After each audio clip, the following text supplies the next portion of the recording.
ना दल के दलदल में, ना जाति के जंजाल में, ना दल के दलदल में, ना जाति के जंजाल में। अपना उम्मीदवार उन्हीं को बनाए साथियों, जो साथ दे आपको हर हाल में, जो साथ दे आपको हर हाल में।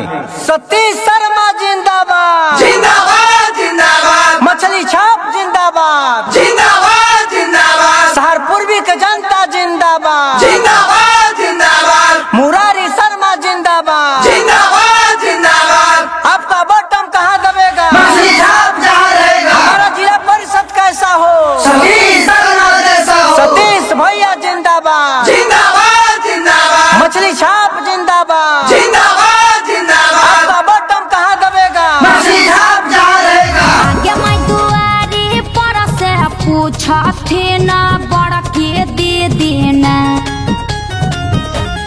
आगे मैं दुआरी पर से पूछथे न छोटा के दे देना।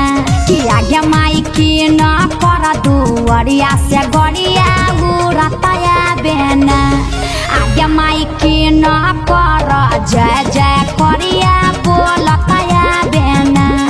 आगे माई के न कर ये स्कॉर्पियो गड़िया उड़तया बेना। आगे मैं सतीश भैया के स्कॉर्पियो गड़िया उड़त आवे ना।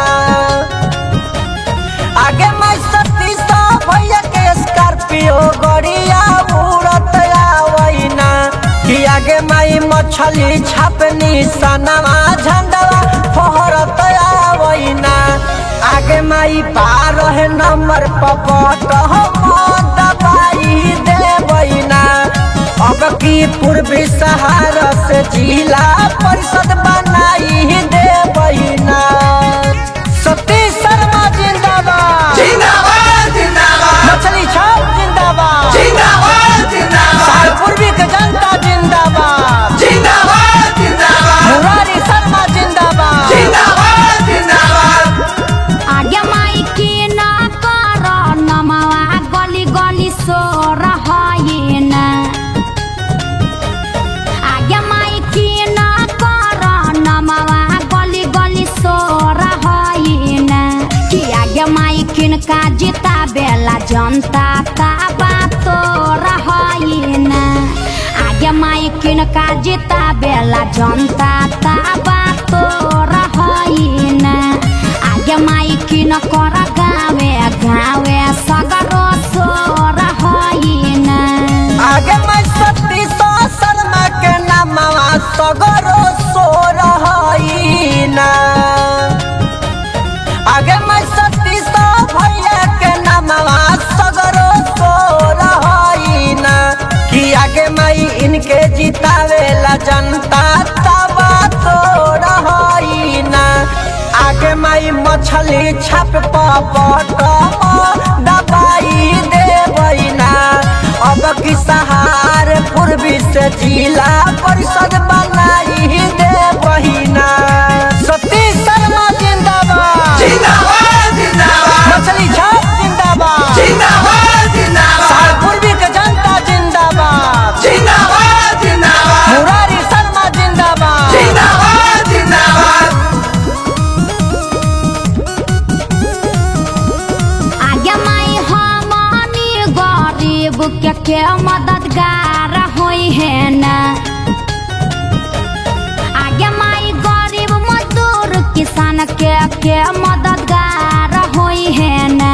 कि आगे माई अब की अपना गौआ में किन कर जकार होई ना।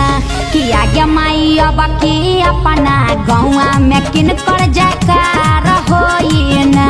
कि आगे माई अमकी अपना गौआ में किन कर जकार होई ना। आगे मैं सतीश भैया गरीब के मददगार हथिन ना। चाची भोट पटावन के फेरा में मत आई हो। तो देखी के मछली छापनी सनवा बटन दबाई दी हो ना।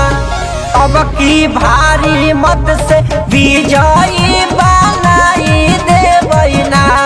अब की सतीश भैया के जिला परिषद बनाई देवई ना। आगे मैं दो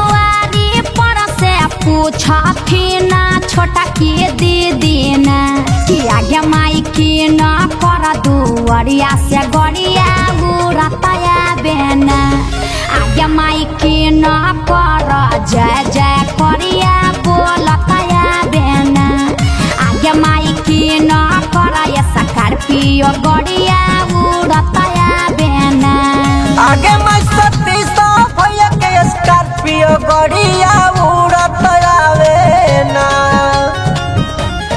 आगे मैं सती सौ भैया के स्कॉर्पियो गड़िया उड़तया वहीना कि आगे माई मछली छापनी सनवा झंडवा फहरतया वहीना आगे माई 12 नंबर पपट दबाई दे वहीना अब की पूर्वी सहारा से जिला परिषद बनाई दे वहीना हर तलवार की धार बदल जाला हर तलवार की धार बदल जाला और सरकार के सरकार बदल जाला जब जाग के करवट बदलेली जनता तो वक्त के रफ्तार बदल जाला वक्त के रफ्तार बदल जाला। जी हाँ मतदाताओं, वक्त का रफ्तार बदलने के लिए आपके बीच आ चुके हैं आपके हर दिल अजीज उम्मीदवार। सभी प्रकार के चुनाव प्रचार कैसेट बनवाने हेतु संपर्क करें मगध स्टार म्यूजिक।